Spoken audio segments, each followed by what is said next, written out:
I spent 20 years as an entrepreneur and 15 years as an angel investor. I've written 5 books about the web and business. Last year, I was a candidate to be the next dean of Stanford Business School.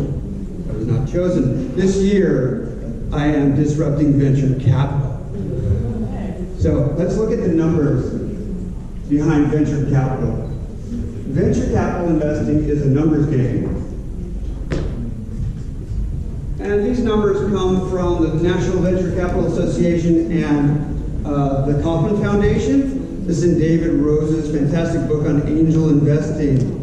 If you double your money as an investor in 8 years, that's a 9% return per year, 9% IRR. If you double your money in 5 years, that's a 15% IRR. Not bad, but not good enough to account for the risk.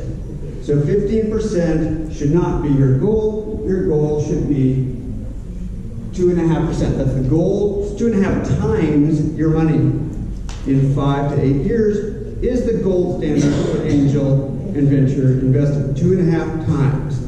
Now to get that, and that will give you about maybe a 17, 18, 19, 20% return. And to get that, all you have to do is invest in enough startups. If you have a portfolio of, you can see 10 startups, your chances of that return are about 35%. If you have a portfolio of 25 startups, your chances are about 50%. 50% chance. And if you have a portfolio of 75, you've got about a 70%. And if you have 100 startups in your portfolio, you still have less than 75% chance. This is just the way the numbers work. The magic number to have a very good chance, around 90% chance of a 2.5 return, is 300 startups. How many people have 300 startups in your portfolio? Yeah, not so many. Okay, so for a risk-adjusted return, most angel investors build poor portfolios. They don't understand portfolio theory and they make bad choices.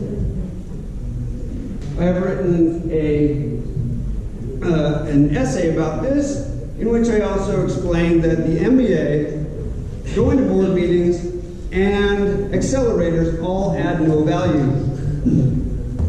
The only value they add is brand recognition, is signaling. The actual going through these programs and having these board meetings adds nothing. So I'm going to change the game. And I believe I have a better model. The model is not a venture fund, but a single company. And I'm starting a company called 2030 around a single technology called blockchain. Some people know a little bit about blockchain. I'm not going to explain it. It's way too complicated. Come to London next week, and I have a huge event explaining it for people.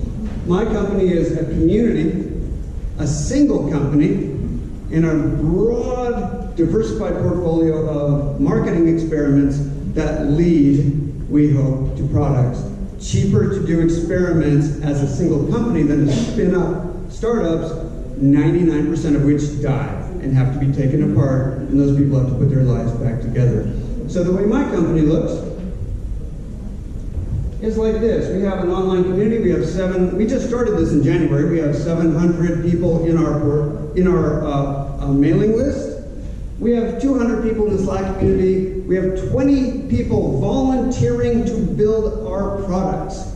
Everything is volunteered. No one gets paid. We just agreed with a partner firm in Delhi, India, to give us 3 full-time people to work for us, building our products for free. No equity, no cash, nothing, just to learn what's going on with blockchain and to be up to date so we can then work with our partners to offer more to India, which I'll show in a minute. Then we're going to have physical community centers. I agree that physical meetings are important.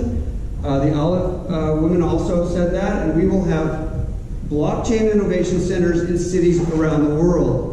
We are a very open platform. You can start your own. We're going to start in London this year. We're planning Moscow, Amsterdam, Bangalore, Mumbai, Singapore, Tokyo. So our goal is to have physical community centers, and then we'll be hiring people who will be watching and helping creating contests to do marketing experiments. This is called frito-typing. Have you heard of frito-typing? I run a seminar on frito-typing where you don't build a minimum viable product. You just try marketing messages until you find market acceptance of the message, and then you build the product when you find a customer who's willing to pay for something. Build it after. This is what I call putting the horse before the cart. No minimum viable products. I'll show you our first product. It's being built strictly by volunteers. So this is our product area. Sorry, I have to go over this.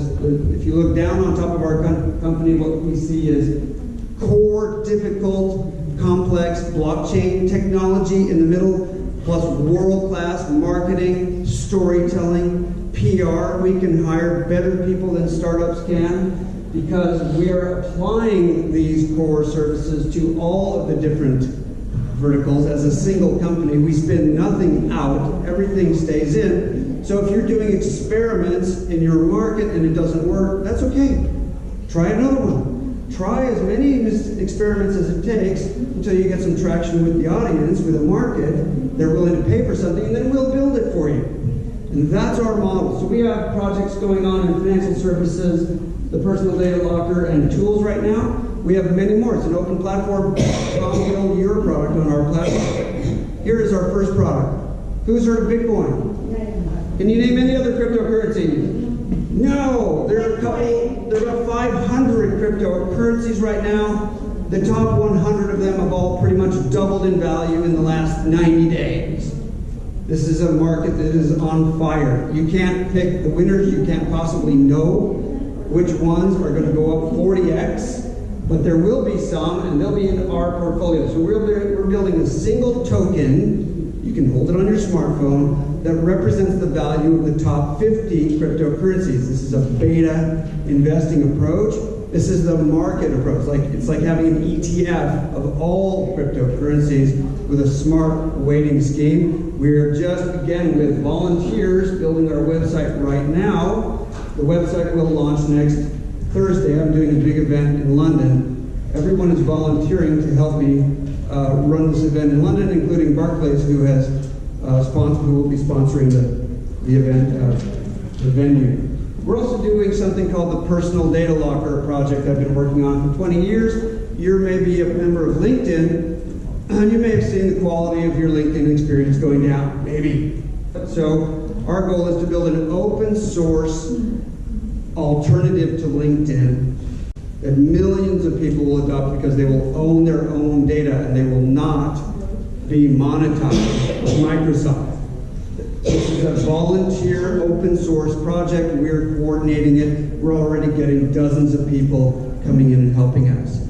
We also are very interested in starting a P2P money transfer service in India. It will be fully regulated, it will be on the phone, and there will be no banks involved. Enough suffering in India with the currency crisis. It's time to do digital cash on the blockchain without the banking infrastructure behind it. Leave the banks behind. Go into the future. These are just a few of our projects that we have going. We're building a platform for you to innovate and you to connect with your customers on. If you'd had a chance to invest in a portfolio of unknown internet companies in 1995, that probably would have worked out pretty well. You wouldn't have understood anything about it. World Economic Forum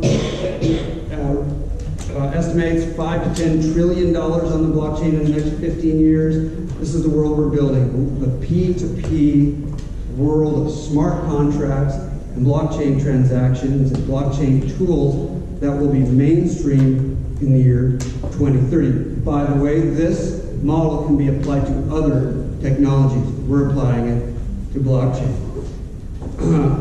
We're looking for $5 million to get started. We will hope to raise about $50 to $100 million over the next 5 years. Our goal is world domination. I'm happy to talk to anyone who can see that this is very promising and is willing to take a little chance on us. Please come to 2030.io, read our manifesto, and join our newsletter. I'll be happy to answer any questions. Thank you.